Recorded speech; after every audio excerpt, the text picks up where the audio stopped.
I'm here now.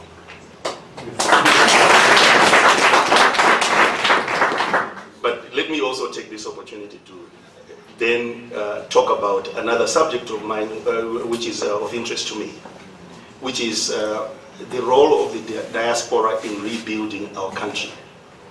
I think what has happened, particularly in the past 20 years, is the continued dividing of the Zimbabwean people and the suggestion that there are some people who are more relevant to the process of rebuilding our country than others. That's a very, very dangerous thing, because Zimbabwe needs everyone. Zimbabwe needs the competencies of everyone called a Zimbabwean. Black, white, Shona Ndebele, Ndau, whatever language you speak, as long as you are a Zimbabwean, you can actually help rebuild this country. So there's this, I think, idea that only the people who have never left the country should be the ones to actually participate, because they are the only ones who experience our suffering.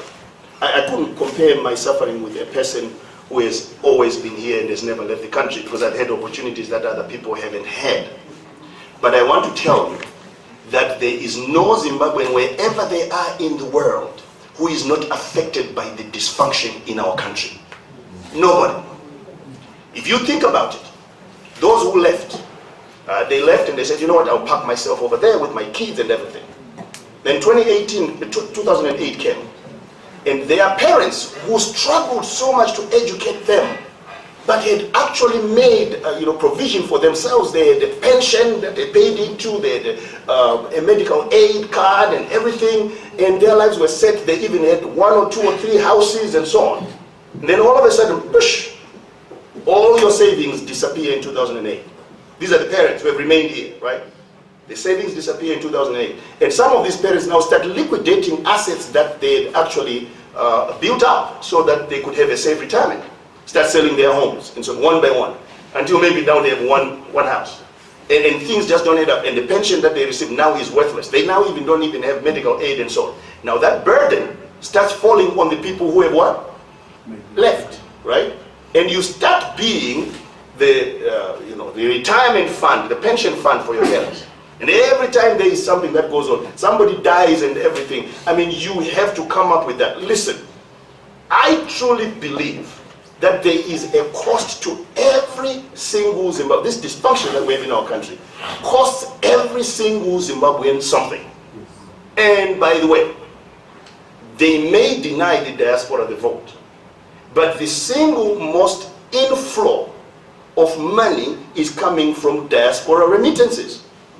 They're keeping even this government going because there is money coming from outside. So I would like to say, yeah, I'm not ashamed of the fact that I'm coming from the diaspora. I'm a Zimbabwean, I'm not ashamed of that. I'm not ashamed that I actually went into a different countries and worked there and actually found some best practices that we could actually bring into our country, that we could actually do things differently, because there are people who have worked in international organizations and so on who can come and help us run this country. Remember how ridiculous our situation is.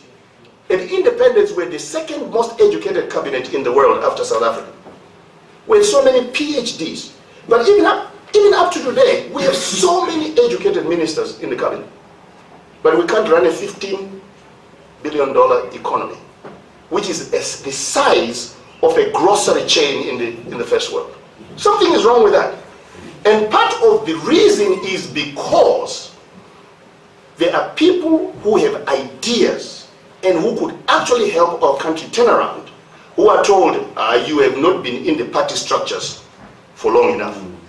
Therefore, you can't say something. We don't trust you. Why? Because you lived in the West. We don't trust you. So where do they want you to live? They want you to live in China, and that's the only person that you can trust. You live in Russia. That's the only thing. No. It's time for every single Zimbabwean to actually be encouraged to engage in the process of nation building.